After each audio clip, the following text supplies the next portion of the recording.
Okay, so here's how to log into your FTP and upload your files for Project One. Make sure you do this by the checkpoint time on Thursday, so by class time on Thursday, have your HTML files uploaded to your site. And so the first thing you need to do is log into the FTP. So this is Fetch. Fetch is on all the campus computers, well, not all the campus computers, but all the ones in the MyLab in Old Main. You can also use CyberDuck. That's a free one that you can download, and I have those links for you on Slack.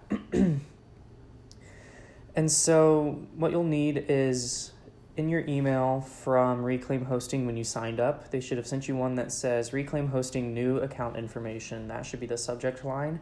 So go in and find that, and it has a lot of information. Sorry, that opened up like that. So it'll have a lot of information that you need to get access to your server. So down inside the email, it'll give you a username, a password, and a server. And these are what you're going to use to log in. So your host name is your server name. So mine is missionofburma.reclaimhosting.com. Yours might be something different, but it should be something.reclaimhosting.com. And then enter the username they've provided you. And you can either connect using SFTP or FTP. SFTP is a little more secure.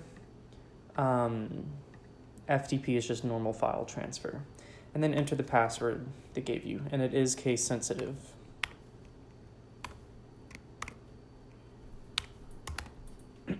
So once you've done that, go ahead and hit connect.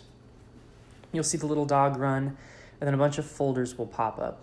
And when you see a bunch of folders pop up, that means you know that you're in your server.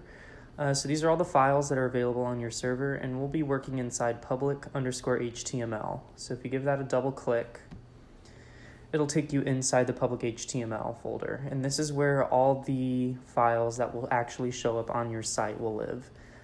So inside that folder, you'll want to create a folder called projects. So I already have one created, but you can also use this new folder button here and give it the name projects.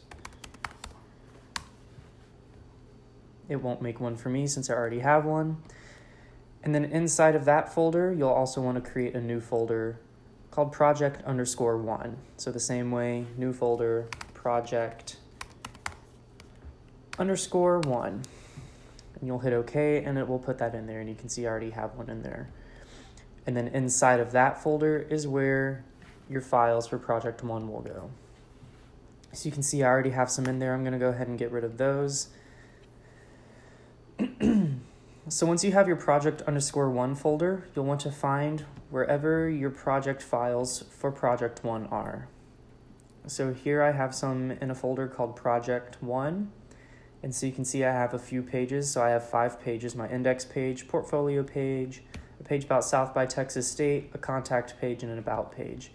And then I have a CSS folder, a files folder, and an images folder. Now you won't need to worry about files or CSS right now, but you probably will have an images folder. So whatever you're going to put on your site for Project 1, make sure all of those files go into your folder on your FTP.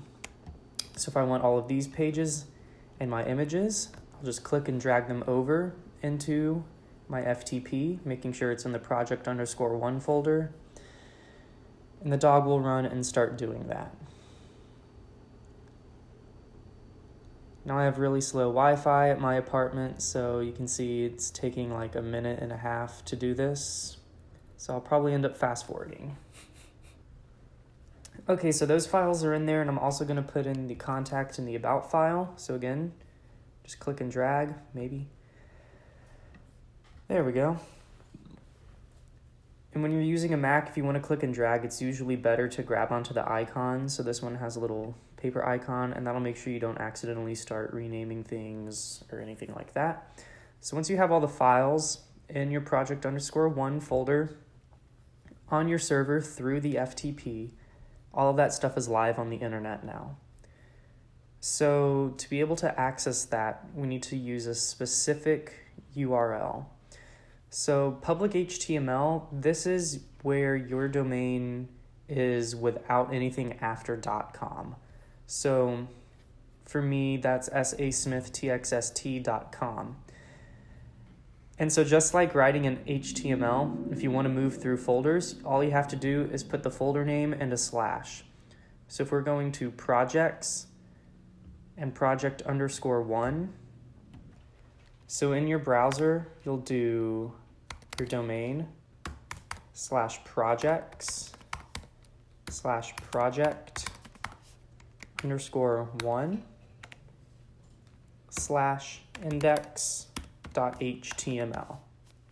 So that's saying on SASmith.txst.com, look in the public HTML folder, look in the projects folder, then the project_1 folder, and find index.html. And when you do that, your index file should show up. Now you can see I have a big image that's trying to load there. It's still trying to load. I have some paragraphs down there. But it's all working actually on the internet. And if I start opening my pages, you can see that stuff open up. Now I haven't put any of my CSS files, so that's why it looks like the same ugly websites we've been looking at and we've been building so far. But it's working actually online, and you can use that link. You can go to it on your phone, you can send it to your friends, all that kind of stuff, and they'll be able to see it. So that's how to upload files to your FTP. So make sure you've done that for project 1 checkpoint for Thursday. Remember, that's just your HTML files. And your images that you're using, you'll need at least 4 pages. One of those should be a portfolio page, one of those should be an about page, and one of those should be a contact page, and you'll need 4 pages total. Make sure you look on my website for the rest of the requirements, and I'll see y'all on Thursday.